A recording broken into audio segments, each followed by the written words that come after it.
Suspense.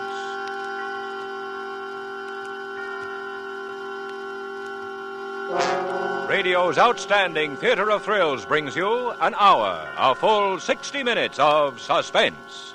Tonight, our stars, Miss Helen Walker and Mr. John Beale. Our story, Deadline at Dawn by William Irish. A suspense play produced and directed by Anton M. Leader.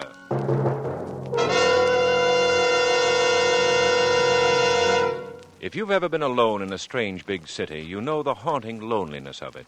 And you know how the sight of a familiar face, the sound of a familiar voice, can lift your spirits high. Even a stranger who comes from your hometown becomes a long-lost friend because he brings with him a breath of home, a flood of memories.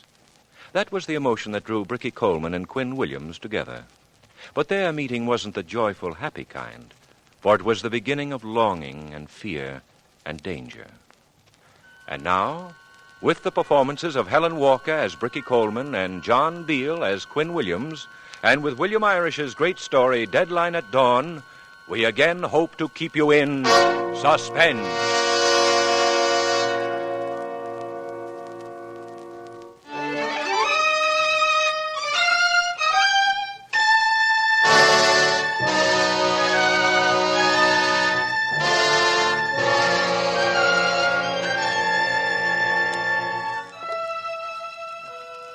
Until I met him, men were just pink dance tickets to me.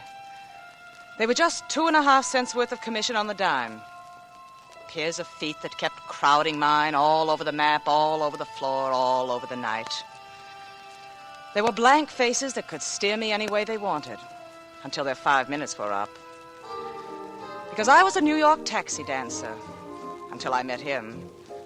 A girl from a small town, caught and held fast in the big city, with all her dreams forgotten and all her hopes gone, and not caring anymore, not caring at all, until I met him. They always dimmed the lights for the last dance, just to make the customers feel sentimental about it all. At 1 a.m, I was through again for the day. I put on my coat, go out the side door, walk past the sad sacks who thought they were wolves and loitered on the sidewalk. And then I'd begin the 20 blocks to home.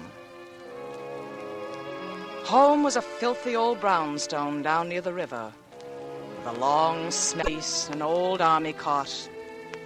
That was home. But at least it was a place where I could get out of my shoes and make some coffee and sleep to forget. I'd get home about 1:30.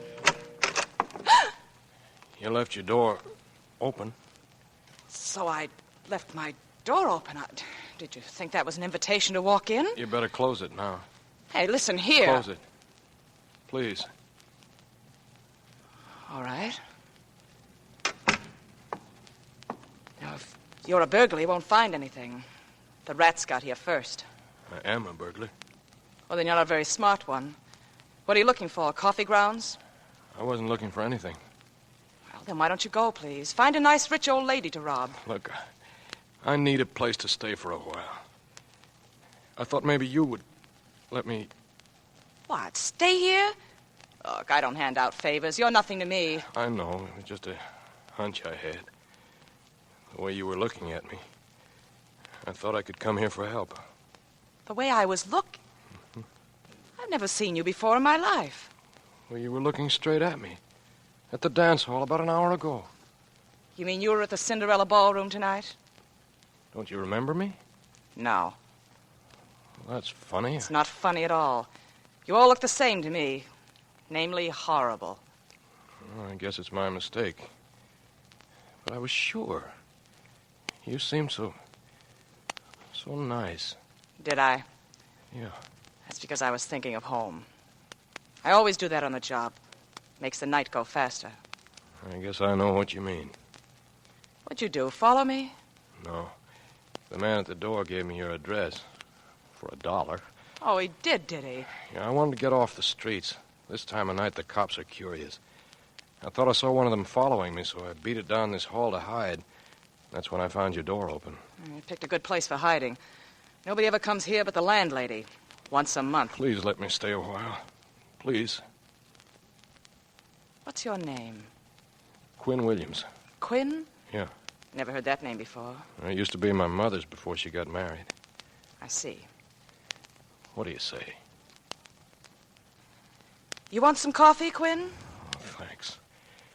Thanks. But get this straight. 1 cup of coffee and nothing more. No sugar goes with it. You give me 1 blink too many... Just coffee, I understand. A man can tell by looking at a girl whether she means one thing or another. You'd be surprised how many of them ought to have an optician. I know. Give me a match for the oven. Here you are. I got the oven lit and reached down some cups and saucers and watched him. Not that I was worried. I wouldn't have closed the door if I hadn't thought I could handle him. It was only that he was so young, and his face was so tight and strained. He'd been beat by the city. Must have been like taking candy away from a baby. And he trusted me because I'd smiled at him while I was dancing. And he thought that smile was for him. I wished it was all of a sudden, because he was different. Coffee won't be long. Well, that's all right. I'm in no hurry. You're pretty young for a burglar, aren't you? Well, it doesn't take much training. Where'd you come from? And how'd it happen? Oh, I come from a little town. It's nothing much, but I like it. I'm a hick myself. Yeah? Well, my place is Glen Falls, Iowa. What's yours? What's the matter? What? Nothing. Oh, I thought I said something wrong. Oh, no, you said something right. It's crazy, a crazy coincidence, but I come from Glen Falls, too. Honest? Honest. What? That's amazing. I know it is. What street did you live on? Anderson, up near Pine Street. The second house down between Pine and Oak. When? We're neighbors. What? I live just across the street from you. Well, how is it we never met? I don't know. I came here 5 years ago. Oh, I've been here a year. You must have come to New York before we moved in. Sure. Wait a minute. Have you got a brother with a lot of freckles? Yeah, Johnny. He's just a kid, about 18. My sister's been writing to me about her new boyfriend, a boy named Williams. How perfect he is, except for the freckles, and of course they'll wear off. Well, that's Johnny.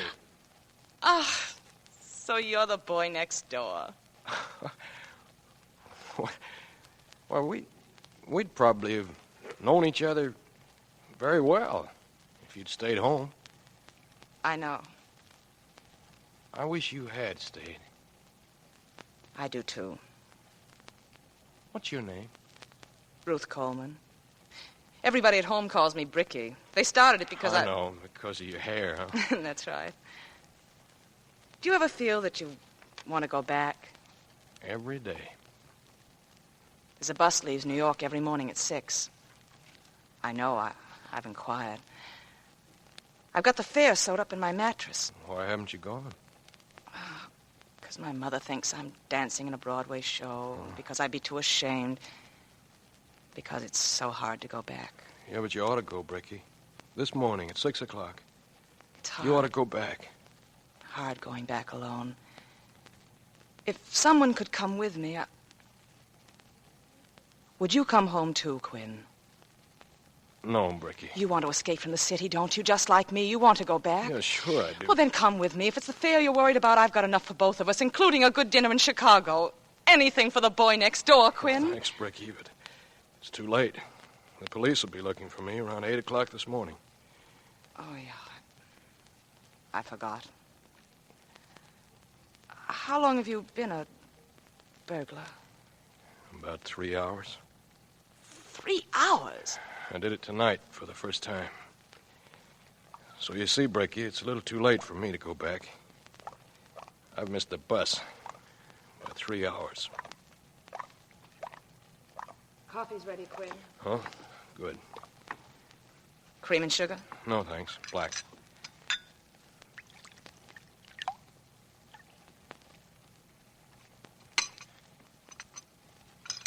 Was it easy?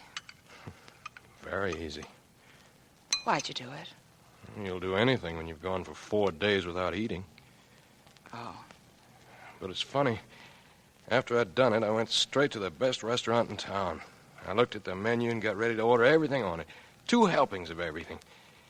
But I couldn't eat. So I got up and walked out. That's when I began to think cops were trailing me. I'm not used to being a robber.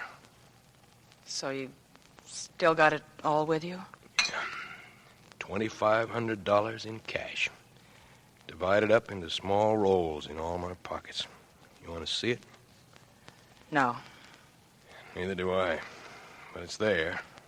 I can feel it. Against my skin, all over my body. Where did you get it, Quinn? Well, I was working for an electrician about 4 months ago.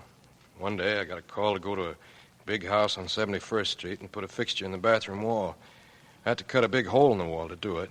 While I was doing that, I ran into a wooden box in the wall. I did my work just beside it. And that box? That box was the back of a safe. Oh. Put into the wall of a study in the next room. The front of the safe was good, heavy steel. When they built it, nobody thought it could be broken into from the other side through the bathroom. And nobody ever would have either, until an electrician ran into it one day by mistake. But all this happened 4 months ago. Yeah. You see, I'd brought more tools with me than I needed that day, and I left some of them in my bag downstairs on a little table near the front door. Well, when I got back to the shop, I found a key in the bag. I must have brushed it in while I was putting the tools back after finishing the job. It turned out to be a key to the front door. You didn't return it? I didn't.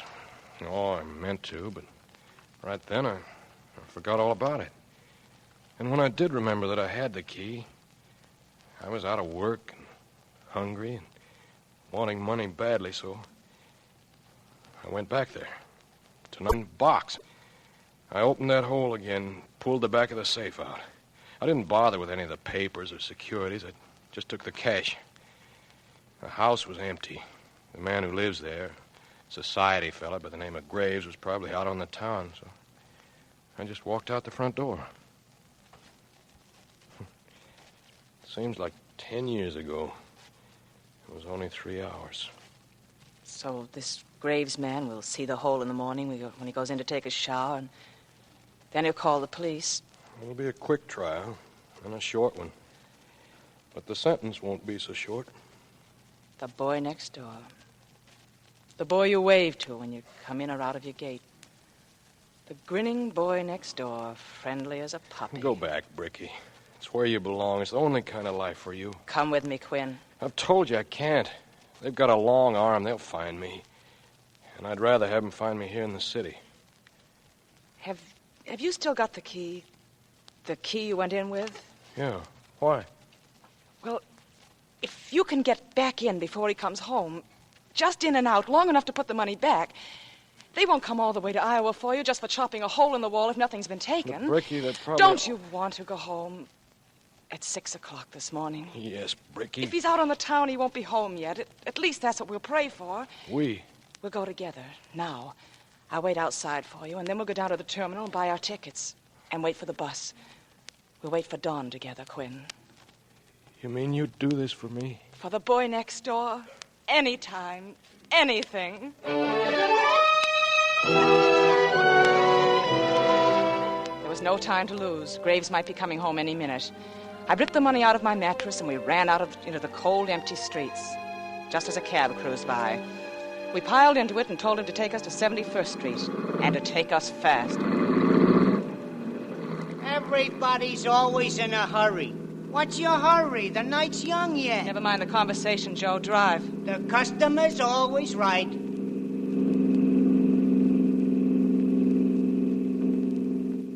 I just remembered. What? I can't pay for this cab unless I use some of our capital. I don't care what you use, pal, just so it's money. Don't worry about it. You'll get paid.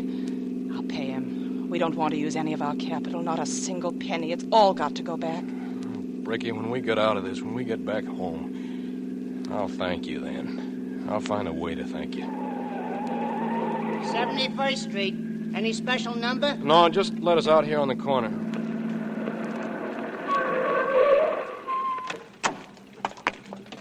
That's 90 cents. And I can break a 50 if I have to. Here's 90 cents. And here's a dime. Have fun.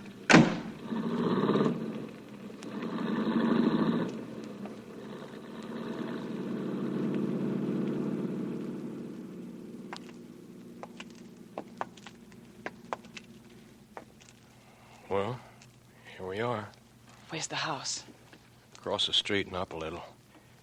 You wait here. All right. Don't come any closer than this. I'll be back in no time.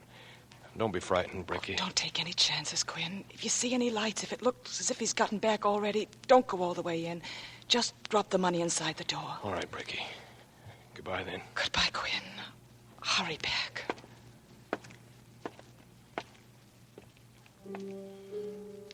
I waited for him there in the chilly night, on the dark, empty street. Why? I knew better.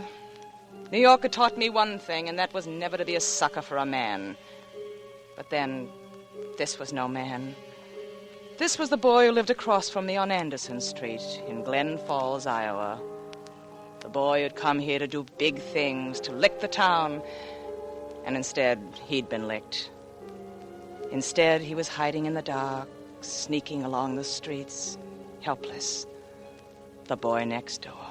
Then I suddenly crouched back into a doorway. A patrolman was coming on his tour of duty. He stopped near me, not 10 yards away. But his back was to me, and his hand was opening a call box. Larson reporting in, 2:35 a.m. How's the rummy game going?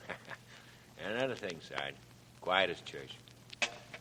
He finished his call, closed the box, and went on down the street. Then he turned a corner and disappeared, and I breathed again. He'd been right, though. It was quiet as a church, and that was wrong, because Quinn should have been back long ago. Bricky. What's the matter? Bricky. Tell me, Quinn, what is it? What is it? What are you frightened about? What happened in there? He's been killed. What? He's dead. He's lying in there, dead. The man who lives there? Yeah, Mr. Graves. Was it you, Quinn? Did you do it? The first time you were in there tonight? I swear I didn't, Bricky. I only took the money. He wasn't even there. He must have come back since. I knew you didn't, Quinn. I knew even though I asked. Go down to the terminal. Get your ticket and climb on that bus and forget we ever met. Go on, Bricky. Beat it. Before they find out. Not without you. But don't you see now it's murder they'll charge me with? They'll find the bathroom fixture tampered with. They'll trace it to the electrician, then to me, and they'll naturally think... Oh, don't you see? It's too late, Bricky. It's never too late. Don't you know that? Not until the last second of the last minute of the last hour. What do you mean? We'll go back in there and see if we can figure it out. It's our only hope. We're fighting for our lives, Quinn, for our lives, and we have until 6 o'clock this morning to win our fight. All right. Champ. Come on. And so, very slowly, we went together into the place where death was. The door closed on our backs, and we felt our way down a long and narrow hallway. He's upstairs. I don't want any lights on down here. Just hang on to my sleeve. I'll lead the way. All right. We went forward in a sort of swimming darkness that was almost liquid. It was so dense. I could feel the muscles in his arms shivering. But he was brave, not afraid. He was going into it, not running away from it. There's a step here. The stair creaked under our weight. I wondered if there were anyone else in the house. Anyone still alive. Suppose someone had slept through the murder, or be awakened any moment by us. I'll turn to the right. Okay. We're on the second floor now. I smell the aroma of leather and woodwork. I smelled the last lingering trace of a cigar.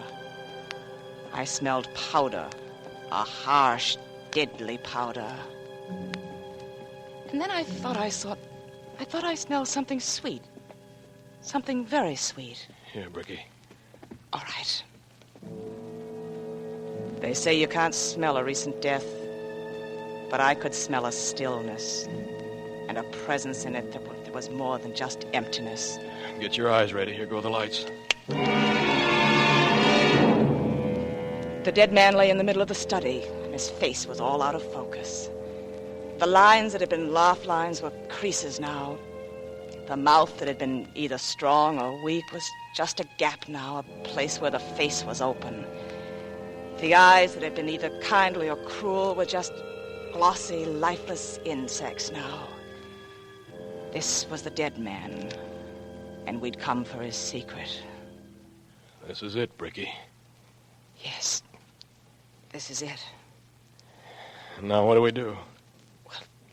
Shouldn't we close it? They seem to be watching us. No, don't touch him. I don't know how to, anyway. He's still in his tuxedo. He couldn't have been home very long. No. Can you tell what it was done with? No, I'll have to unbutton his jacket. All right. Go ahead. There it is. Must have been a gun. Yeah, a bullet.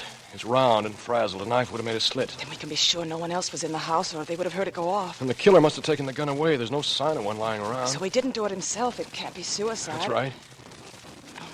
Now what? We'd better look in his pockets. Yes. I'll do it. You look the things over as I hand them to you. All right, Quinn. I'll start up here in the breast pocket. That's the highest pocket in anybody's suit. His handkerchief. Look, Quinn. The bullet went through this. The way it folded, it just made one little hole. But when you open it up, it makes 3 separate holes. Like when you cut papers and make them into patterns. The one on the left side's empty. The right-hand pocket, empty too. Try inside the jacket. Yeah. Take out everything, no matter what it is. All right. Cigarette case, silver, Tiffany's. 3 cigarettes in it. The wallet. 2 5s and a single. 2 ticket stubs from tonight's show at the Belasco. C112 and 114. So we know where he was from 8:30 to 11. Anything else? Business cards. Stafford, Holmes, Inglesby, whoever they are. Oh, and a snapshot. Girl in riding togs. Let's see that. Yeah, it's the same ones in the silver frame over there on the desk. To Stephen with love from Barbara. Then she didn't do it. If she had, she wouldn't be there on his desk anymore. Just the silver frame, maybe, but not her anymore. That's common sense. All right, let's go on. I'll have to lift him a little. Go ahead. Left rear, in the trousers. Nothing. Right rear. Spare handkerchief. Left side. Nothing. Right side. Match folder. Some loose change. Latch key. That's it. Not much help. Do we know what we're doing, Bricky? Oh, I don't know. Quinn? What? A man who's a cigarette smoker, and we found that case in his pocket, would he go in for cigars, too? Maybe. Some people smoke both. But would he smoke 2 cigars, alone, by himself? Look, Quinn, 2 butts in this tray. Yeah. And the tray's between 2 chairs facing each other. 1 cigar in one notch of the tray, the other one around on the other side from it. 2 people, Quinn. 2 men. And they were having an argument. One of them was worked up about something. You see, this butt is smooth at the mouth end. And look at this one. Chewed to ribbons, chewed to a fringe. That tells it. But which is which? Who was calm and who was steamed up? And who was the other man with Graves? Oh, Quinn. Wait a minute. Here's something. What? Must have fallen out of his pocket. He was probably sitting on it. Fine. Another book of matches. That's just it. Another one. Graves had some on him, so this is the other man. And did he leave his name on it? No, but he was excited. Look how many matches he used up just on that one cigar. The folder could have been half used up before he began. Well, maybe, but here, take this. What does it tell you? It tells me to chew Dawson's gum. Not the cover. Inside. I don't know. What are you driving at? Now, wait. Here, take my matches. Now, tear one off. And strike it. All right. Okay. Blow it out. You see what you did? No. You tore the match from the right-hand side, didn't you? Yes. That's what everybody does. They start on the outside, on the right, and work their way over to the left. But this folder was worked in reverse. Now do you see? The man sitting in this chair, facing Graves, was left-handed. I see. We're making progress. Are we, Quinn? Well, of course we are. We know this man was rattled about something. That he whittled away 15 matches to one cigar, then mangled it to ribbons between his teeth. That he was probably on bad terms with Graves, and that he's left-handed. Fine. Only you've missed something. What? The matches belonged to a woman. A woman? A woman chopped that cigar to pieces? Smell the folder. What do you get? Sulfur, the way matches always smell. Give that a minute to clear away. That's the stronger of the two. It tops the other. Now. Okay. Perfume, isn't it? Yeah. It's been carried around all day in a handbag. A handbag that stinks of perfume. I noticed it in the dark when we were coming in. There's been a woman in this room tonight. Well, that gives us two of them. A man and a woman. And they weren't here together. There are only two chairs, one for Graves and the other one for each of his visitors. Who was the last to go, the man or the woman? I don't know, but we're started. Look what we've dug up in half an hour. 2 unidentified people in the biggest city in the world. Oh, you're right. It's no use. Oh, even so, we can't give up. It's no use. And what's more, I'm yellow, Bricky. Let's give it up. You're not yellow, Quinn, or I wouldn't be up here in this room with you. I'd better tell you this while I can, Bricky. What? I love you. It's 3 o'clock, Quinn, and we have till 6. 3 hours. Bricky. Save it, Quinn. Save it for the bus when we're on our way home. All right. But I don't know what to do next, do you? No, I don't. What's that?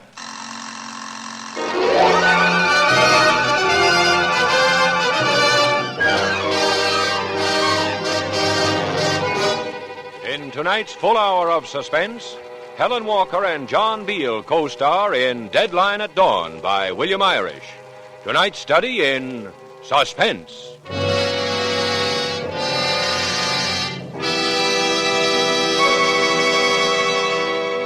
In just a moment, we will return with Act Two of Suspense. This is CBS, the Columbia Broadcasting System. And now, back to our Hollywood soundstage and Act Two of Deadline at Dawn, co-starring Miss Helen Walker as Bricky Coleman and Mr. John Beale as Quinn Williams, in radio's outstanding theater of thrills, Suspense.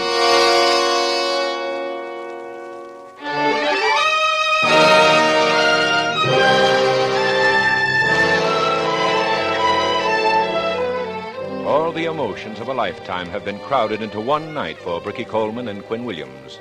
And dawn is a fast-approaching deadline which they must meet. The bus which will take them to home in safety seems remote and unattainable as they stand now over the body of a dead man in the quiet apartment, knowing that they must find his murderer or stand incriminated for the crime themselves. And suddenly, a terrifying sound comes to them. What is it, Bricky? What is it? Sounds like a burglar alarm. Well, the front doorbell, maybe.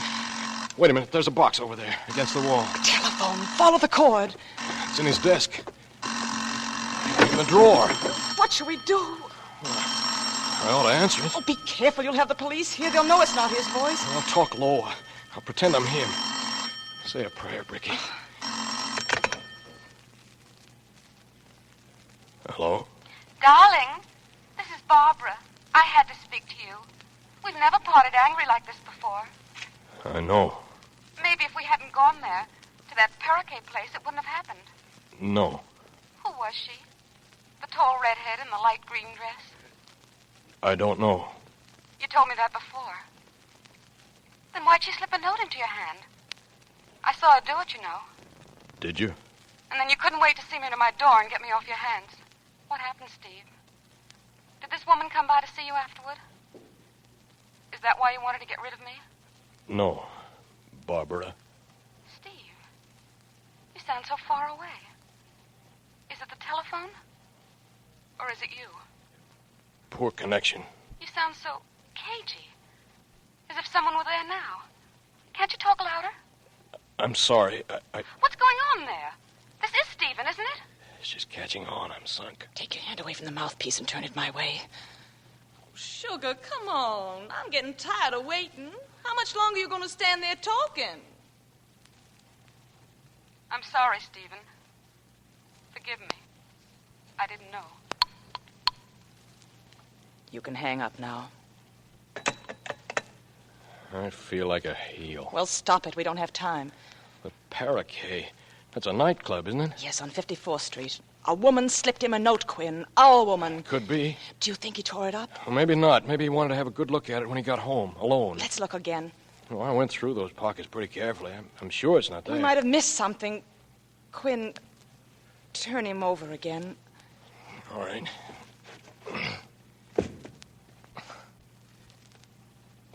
Nothing. Nothing at all. Shall we go through the desk? Wait a minute. What? Run your eyes over him again. I don't see a thing. He's very well dressed. And yet, isn't that a hole in the heel of his sock? There, just showing over the shoe? Well, that's funny. Take his shoe off, Quinn. Okay. The note. Of course. He didn't want Barbara to see it. So he hid it here until he could be alone. And he never was alone. Just a scrawl. Go on. Mr. Graves, I'd like to speak to you in private after you've taken the young lady home. And I don't mean some other time, I mean tonight. I wouldn't want to be disappointed. That's all. It isn't signed. The woman of the matches. Sounds like a shakedown. You mean blackmail? That's right. He'd have to pay attention to a note like this. Then we're going night clubbing, my boy. We'll visit the Paraquet. It'll be closing by now. She must have been seen there. A tall redhead in a light green dress. We'll check with the people who work there. They'll still be around. Waiters, checkroom girl, washroom attendant. We'll find her. Oh, we will, Bricky. I'll trace her if I have to go over the hairbrushes in the dressing room one by one for stray red hairs. Now, let me kill the lights. I'll be right with you. Hey, don't forget the switch, the one over the sink in the bathroom. Oh, I won't. Come on, Quinn. Time's running out. In a minute. Is anything wrong? I don't know. Look what I found. Why, it's a check. Yeah. Made out to Stephen Graves for $12,000. Signed by Arthur Holmes. And look how it's stamped. Returned. No funds. Where'd you find it? In the dry bottom of the tub. How did it ever get there? Just one way. When I came here tonight, the first time, I did it. How? Well, don't you see, when I pulled the cash box out and opened it, the check must have slipped out into the tub without my noticing it. Oh. And then this fella Holmes came, our jittery cigar smoker, maybe to ask Graves not to prosecute on a bad check, to stall for time. Graves went to find the check, and he couldn't, because it was on the other side of the wall, in his bathtub. And Holmes thought he was trying to put something over on him. And you think Holmes shot him, killed him for $12,000? Well, it's been done before. And what about our redhead? Oh, Bricky, it's the man. It's got to be. I think it's the woman. We'll have to split up. No, let's do it together. The way we started. It's too late. We can't follow them one at a time. Our deadline's at dawn, Quinn, and we've got less than 3 hours. For that bus to Glen Falls. The last bus. Remember that. It's the last bus for you. And for me, too. Then we'll be saying goodbye, Bricky? Yes, Quinn. Goodbye. Till dawn.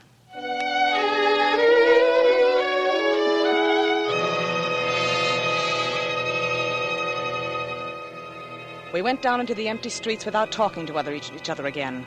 And I went one way and Quinn went the other. In 10 minutes, we were blocks apart. Maybe miles.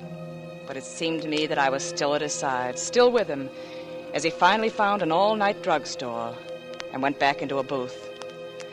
I knew he'd dial all the Arthur Holmeses in the book and talk to a lot of angry, sleepy people. And then he'd find the right one, the Arthur Holmes we wanted. What would Quinn do then? What would he say? What would happen?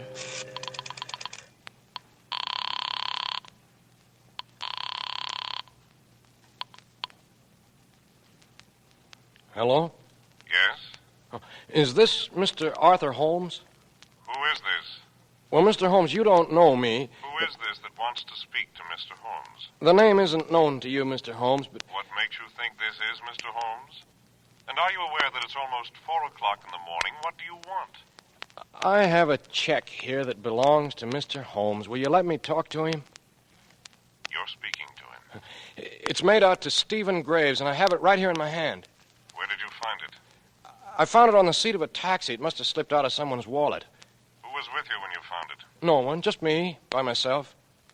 Whom did you show it to afterwards? No one? Who's with you now? No one, I swear.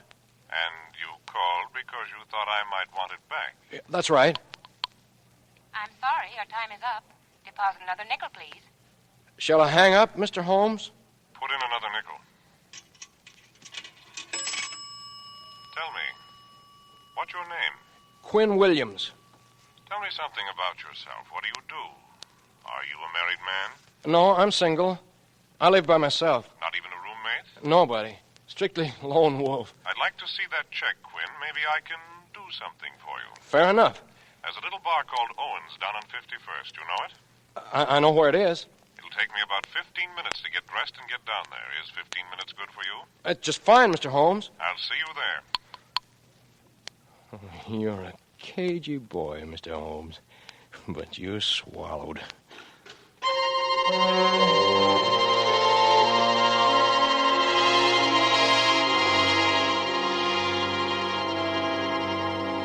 Quinn? Yeah? Over here in the booth. Oh. Good evening, Mr. Holmes. Good evening. Sit down, won't you? Yeah, I will. You're right on time. Sure. So are you. There's a drink for you. I had to order ahead so I'd be allowed to stay in here. It's past closing time. Thanks. What's the matter, son? Nothing. It'd just be funny, that's all. Funny and kind of corny if you'd slipped a little something into this.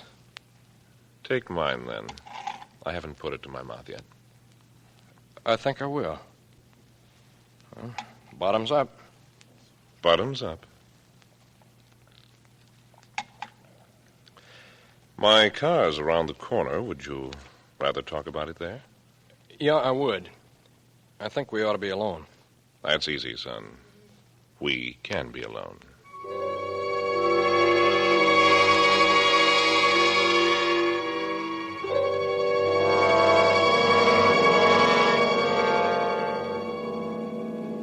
That's enough driving. Pull up. I just thought we'd coast a bit. We can't sit talking at the curb at this hour. We'll have a cop down on us sticking his nose into the car. What's wrong with that? I don't know. Do you? I was asking you. However, if you want to pull up.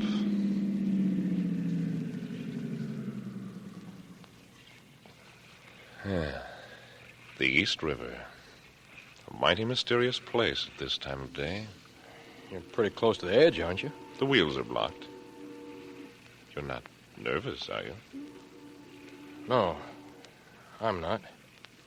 Now, about that check. I didn't find that check in a cab, Mr. Holmes. I found it in Stephen Graves' house, where he's lying right now on the floor, dead. Stephen, dead? And your cigar is still in the room with him, chewed to a pulp. A Corona, like the one you're smoking right now. You should have taken it with you, Mr. Holmes, after you'd killed him. You seem to know a good deal about this. A little. Just enough to know who the killer is. I feel a little sorry for you. I didn't know you were as young as you are over the phone. What have I got to do with it? You're having a lot of trouble with your eyes, aren't you? Lights on the dashboard have got rings around them, haven't they? Like big soap bubbles. What are you talking about? Say, you talk too much. You've talked yourself into the grave. I would have believed you about finding that check in a taxi. You would have gone to sleep in the car, and when you woke up, you wouldn't have the check on you anymore. But you'd have had a $10 bill in your pocket to sugarcoat the experience. Head weighs too much, doesn't it? Too heavy for your neck. My head. You should have stuck to your own drink, son. You were suspicious, but not suspicious enough. You took the wrong glass. Me, I'm a chess player. You know what chess is? It's figuring out your opponent's move before he makes it. It's a funny thing. The way my head's like a solid rock. You're going to sleep here in the car.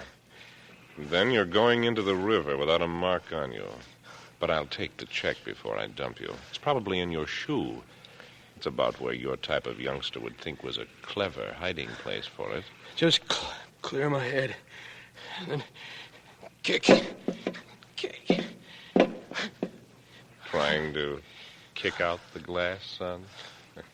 You haven't the strength of a kick left in you. No, it's all over. That's water in front of us. That even black line you see. Right over the hubcap. Now, you can't even move, can you? That's right. Make a lazy pass with your hand like you're brushing away flies. That's about all you're able to do. In a minute, you won't even be able to do that. There go your eyes. Down, down, down. You won't get away with this, mister. Bricky knows. There are two of us. Not just one.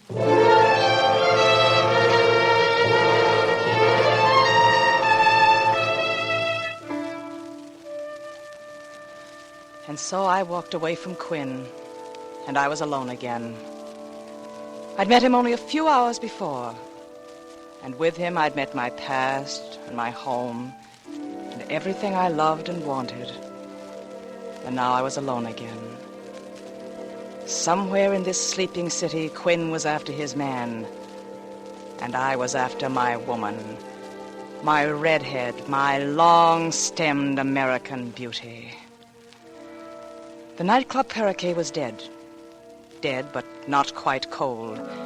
Just in the process of giving up the ghost. Every other minute, a solitary figure would come out and walk away. Someone who earned a living inside. This was the 5 o'clock in the afternoon of the nightclub workers, whose clock goes in the opposite direction to that of the rest of the world. And what did I have to go on? A redhead blackmailer who had quickly scribbled a note to a man. And that kind of woman doesn't ordinarily carry around pencil and paper in her purse. She sends messages with her eyes and her hips. If she wants a pencil, she's got to borrow it from the help. Excuse me. Huh? What's the matter? You work here, don't you? I'm in the check room till something better turns up. Why? Well, I wondered, did my friend in a light green dress, a redhead, did she borrow a pencil from you tonight? It works the other way around, honey. The men take out their pencils and give me names and addresses and telephone numbers. I got a fistful. But didn't a woman... It's no dice, honey. I don't even see any women in my stall. Oh. Another long day. My feet swell up all the time. You want to try Epsom salts? Water as hot as you can stand. Excuse me. Well, my name's Jerry. But don't let the name stand in your way. I'm looking for my friend, a redhead in a light green dress. Did she borrow a pencil from you tonight? Not at my end of the bar. How about it, Frank? Sure, Joan Bassett. About midnight. She's always borrowing something and forgetting to give it back. How that girl forgets. Well, that's the way Joni is. Do you know where I can find her? Well, try the Concord. That was the last address. But she's probably moved by now. Oh, thanks, fellas. Can't I do anything for you? Another time, Jerry. Okay, that's a promise. Another time.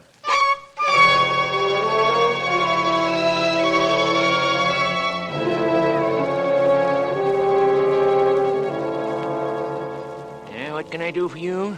Be friendly, Pops. Say hello. Hello. That's better. Hey, what do you want, a room? We full up? What room's my girlfriend got? I want to run up and tell her something.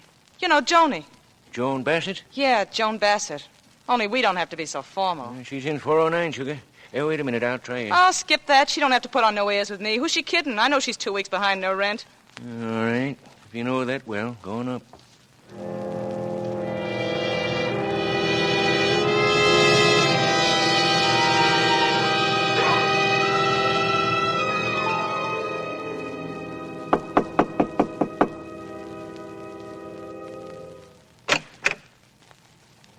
What do you want? You. I want to talk to you. Yeah? Well, just stand out there a minute and tell me what about. We got a friend in common, you and I. It's possible. Go on. This friend's name is Stephen Graves. Suppose you come in a minute. I'll hear what's on your mind. Sure. I thought that might do it. Do you have to lock the door? Yeah, I think I do. Whatever you think best. Begin with your name. You can put me down as Carolyn Miller. All right, Carolyn Miller. Now about Stephen Graves. What makes you think I know him? Stop being polite. You know him. Did he mention me to you? No. He wasn't doing any mentioning of anybody. He wasn't doing anything. You've been over to see him lately? Very lately. I just came from there now. How did you find him? I found him dead. I see. That tap in the kitchen is loose again. Excuse me a minute while I tighten it. I'd known we weren't alone the moment I came into that room. And I knew that faucet in the kitchen was a signal for a quick conference. It was my chance. Maybe I had a minute, maybe only 30 seconds. There was only time for one thing, the open handbag on the dresser. Nothing there. Lipstick, powder, usual junk. And then an unpaid hotel bill for $17.89 from this place, the Concord. No good, worthless, and my time was up. Yet something screamed at me to hold on to it, to slip it inside my stocking high up and to get back into my chair. Well, that's done. Now, where were we? With Stephen Graves. Oh, yeah. Did you go up there alone, or did you have somebody with you? Alone. I don't take my grandmother with me when I'm visiting. I see. Somebody stop you at the door and tell you? Is that how you found out? Cops and people hanging around, lots of excitement? No one knows it. I found him alone. I had a key to the house that he'd given me. I went up, and there he was. Dead. What'd you do? Holler bloody murder and bring everyone down on the place? I got out of there fast and quiet. I don't want to be mixed up in it. Smart girl. And all this happened just a little while ago, huh? Yeah. Nobody knows yet but you? Me and you. Did you come here alone? All alone. Everything I do alone. I guess I've hit the jackpot. Yeah, you sure have, baby. You've hit it hard. Make it tight, Griff, so she can't make any noise. It's tight. Don't worry about that. Well, Miss Carolyn Miller, you're in trouble now. You tell her. So Stephen Graves is dead, and you felt a little nosy about it, huh? You wanted the details. All right, you can have them. You seem to have known him pretty well. Maybe he told you, did he? Did he tell you about his kid brother who married a tavern hostess back in Boston? Did he tell you what that did to the fine old family name when this girl began asking for money? When she came to New York and began asking Stephen for money? Did he tell you that he paid and finally decided to stop paying? So this girl and her friend had to pay him a little visit tonight to try to persuade him? Did he tell you that? Did he tell you what happened when he couldn't be persuaded? No. No, he didn't tell you that. Because he wasn't talking by then. By then he was dead. That's enough. You want to spend the night at it? All right. Well, what's the play now? Don't you figure we ought to... No, not here in the room. That's begging for it. You don't understand. I don't mean chop, that kind of stuff. I mean, we're 4 flights up. That ought to be enough. The 3 of us get to drinking up here. She goes over to the window to try to open it for a little air, and it jams, so she's got to push it. There's always a follow-up. It's a little messy. Let me take care of this. Yeah, like you took care of the other. When I told you just to throw a scare into him so he'd come across. Huh. Well, some scare you threw at him, Griff. Yeah, I scared him right out of his skin, right out of his hide. Well, I don't want you to be so impulsive this time. Well, then let's blow. We'll stuff her in the closet. Backs up against a dead wall so she'll never be heard. Right. It'll be days before they get around to busting the door down. Yeah, we'll be far away by then. Yeah, far away. Okay, I can pack in 10 minutes. Les, I'll give you a hand. Hey, wait a minute. I'm missing that hotel bill. It must have fallen somewhere on the floor. No, don't worry about that. He can make up a new one for you down at the desk. Oh, yeah, sure, that's right. Well, shall we get her out of the way first? Yeah. Hang Carolyn Miller in the closet. Oopsie daisy. Make her comfortable, Griff. Sure. We want to be extra nice to her because there's a little fresh air in there. It'll only be a minute. Griff. Yeah, what's the matter? Put her down. Well, what do you mean? Put her down, quick! Oh, I ought to have my head examined. You mean you slipped on something? Yeah, forgot. We both clean forgot. What was it tipped her off to me? She didn't pull my name and address out of a hat. Yeah. Take that gag off her. You try to scream and I'll dent you. I won't scream. Now talk. How'd you know I knew him? How'd you know where to find me? I'm gonna let you have it, and I'm gonna keep letting you have it until you answer. You dropped your hotel bill over there. I found it lying in the room with him. I ought to slap you down to the soles of your feet. You left your calling card, that's what you did. Oh, she's lying. I swear I saw it in my handbag after I got back. Did you take it out to show him? Answer me, did you? Sure. While you were waiting downstairs, it was part of the build-up to show him how bad I needed money, but I know I put it back again. You think you know. Well, I'm almost positive. It fell out. It was for $17.89. It had past due stamped on it in purple ink. It even had your room number on it. And what did you do with it? Did you bring it with you? I left it where it was. I was afraid to touch anything. We'll have to go back and get it. All right, we will. We'll take her with us. Fix it to look like she did it to him. What you want to do in the first place, Griff. Why, do it over there. Give him a double-header to figure out. Maybe. Oh, it's the only way. Rub out this detour by finishing her off where she started from. All right. Come on, Carolyn Miller. We're going for a little ride.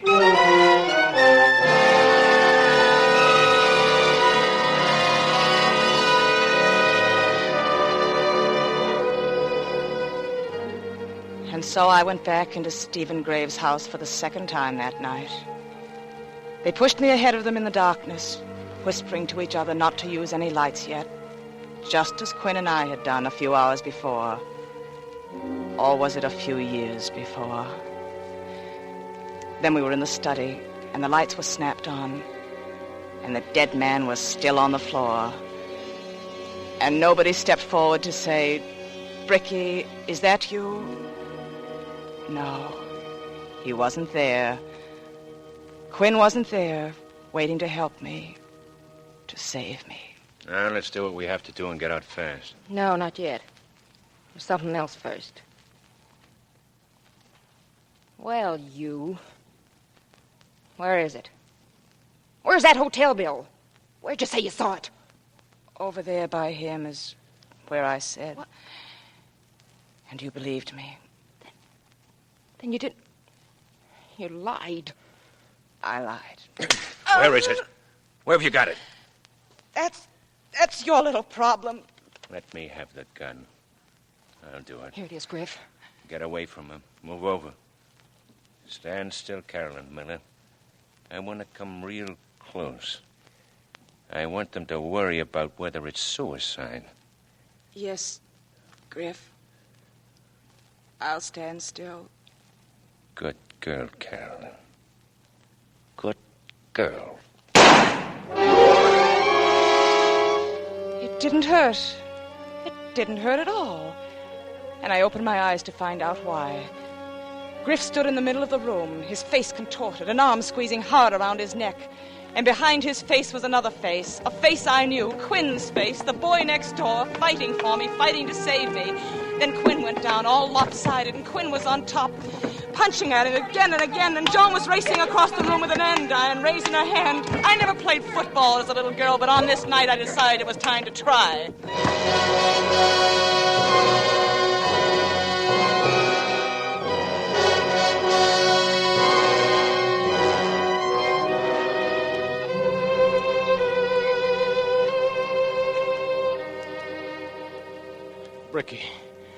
Bricky, darling. Quinn, Are you all right? somebody's ringing church bells in my head. Oh, you knocked yourself out with that flying tackle. Quinn, what happened? Are they... Oh, Yeah, they're both asleep, Bricky. As sound as can be. I see you've wrapped them up nicely. Yeah, I had to tear up a few good sheets to do it, but I don't think Mr. Graves would have minded. I'd given up, Quinn. I thought I'd beat you back here, and I'd given up. Oh, Bricky. I saw them coming in with you outside on the street. I was watching from one of the front windows. And something about the way you were walking between them, sort of stiff, told me they had a gun on you. So I backed up into the bathroom and laid low. They're the ones, Quinn. They did it. I know. And we can go now. It's 5:45. We can catch that bus for home. Well, there's one more thing to be done, Bricky. It'll only take a minute. And then, you and I aren't going to have any more to worry about. Is this the police? I want to report a murder. Oh, Quinn. Stephen Graves, in his home on East 71st Street. There are two people tied up in the same room with the body, and they're the killers. You'll find a special delivery letter in the desk from Graves' younger brother, and that'll tell you the reason for the killing. What? No, this isn't any rib. I wish it was. Me?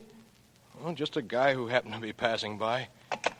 We can take their car. He left his keys in it. Come on, Quinn, hurry.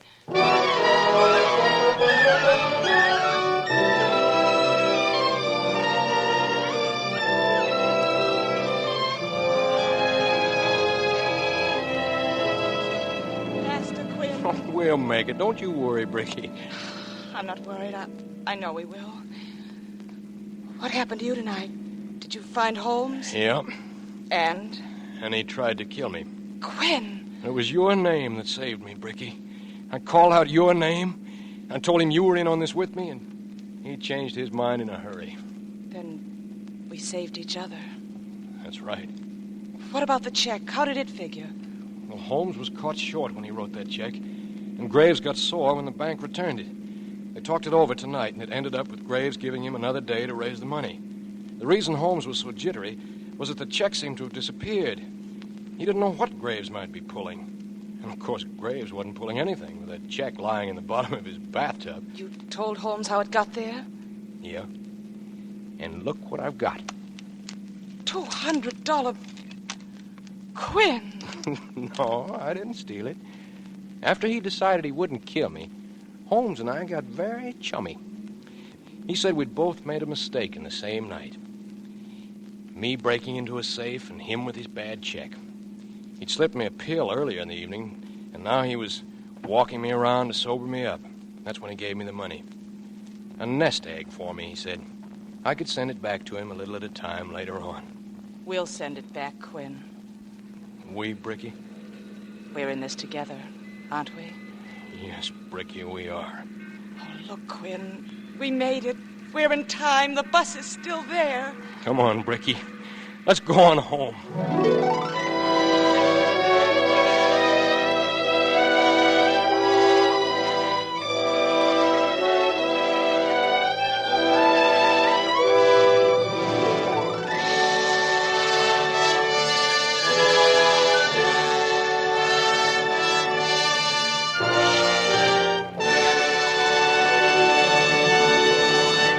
Thank you, Helen Walker and John Beale, for your truly wonderful performances as Bricky and Quinn.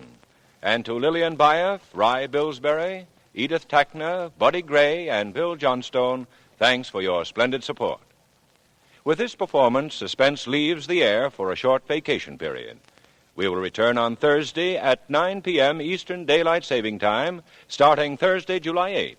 With an outstanding series of gripping suspense stories featuring the acting of your favorite stars of the screen. Watch for the new suspense series starting Thursday, July 8th. Miss Helen Walker may soon be seen in My Dear Secretary, and Mr. John Beale will soon be seen in Paramount's Abigail, Dear Heart. Deadline at Dawn by William Irish was adapted for radio by Irving Ravitch and was produced and directed by Anton M. Leader. Lud Gluskin is our musical director and conductor. Lucien Marowek composes the original scores. Be sure to watch for the new half-hour series of radio's outstanding theater of thrills, Suspense. This is CBS, the Columbia Broadcasting System.